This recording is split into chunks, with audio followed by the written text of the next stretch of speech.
Hello, this is Dr. Whiting, and today I want to talk about something that's recently appeared in the news.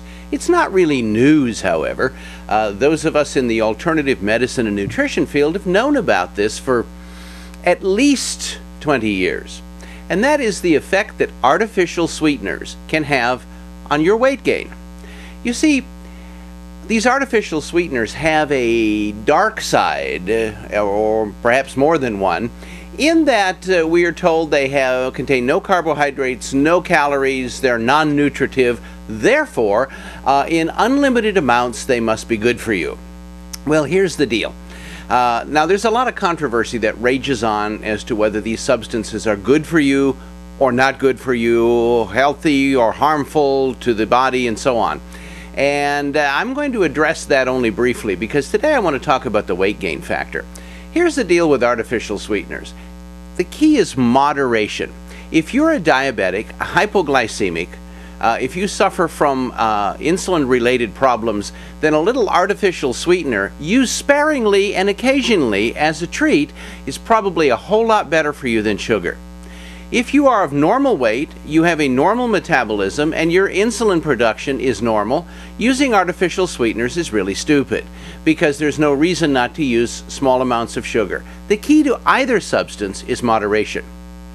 Now let's talk a little bit about how a non-nutritive, non-calorie sweetener or substance can make you fat. When you consume sugar, let's start with the natural first. When you consume anything that's sweet, the taste on the tongue of sweetness sends a message to your brain, and that message tells the brain to tell your pancreas to start to increase production of a hormone called insulin.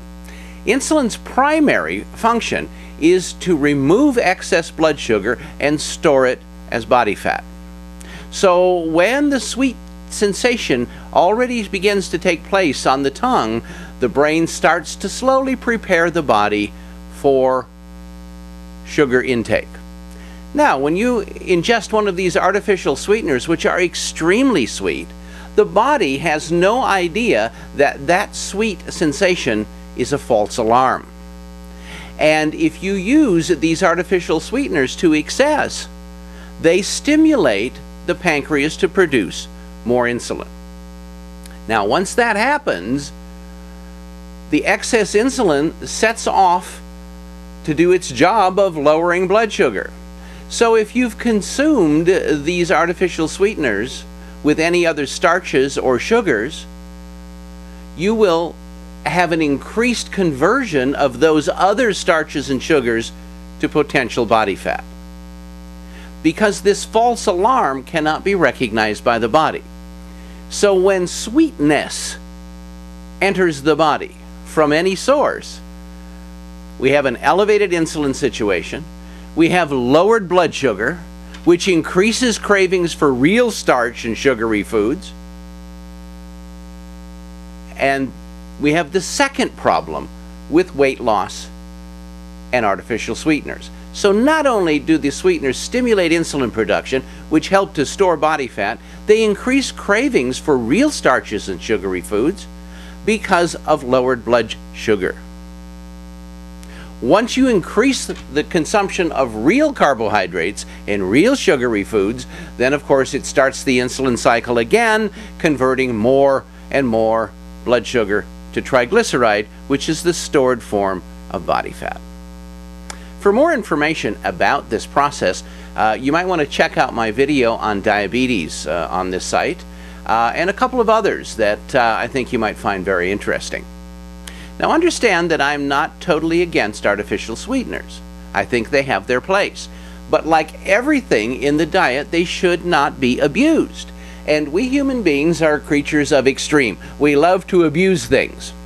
Now, if you have ongoing cravings for starch and sugary foods, there are a lot of things nutritionally we can help you with.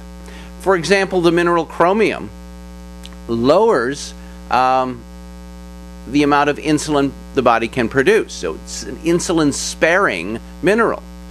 Vanadium, or vanadyl sulfate, helps to increase insulin receptor site function, so less insulin is necessary.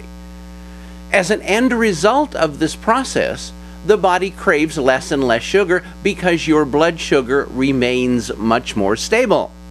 We also use key herbal extracts at our research center that help further to control cravings, lower insulin levels, and stabilize your blood sugar. The end result of all of this really means that it makes dieting much easier if you're a carbohydrate intolerant. How do you know? Well, you can go to our website at healthyinformation.com and you can take our test for carbohydrate intolerance. It's called the weight management test. So if excess weight is a problem, you might want to go there and take this test. It's free of charge, and it will help to tell you whether your body has more problems dealing with excess calories or excess carbohydrates.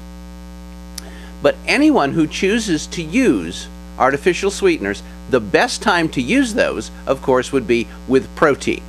So consume them with a meal. If you're going to have a diet soda just for the taste, and I'm not talking about 6 or 12 diet sodas, I'm talking about one.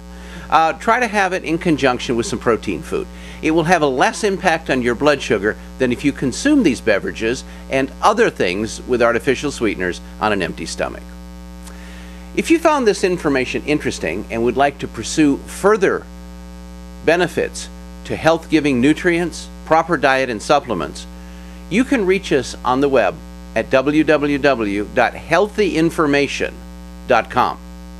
You can also reach us toll-free at our research institute in California at 1-888-454-8464. I'm Dr. Whiting, and thanks for taking out the time to spend with us today.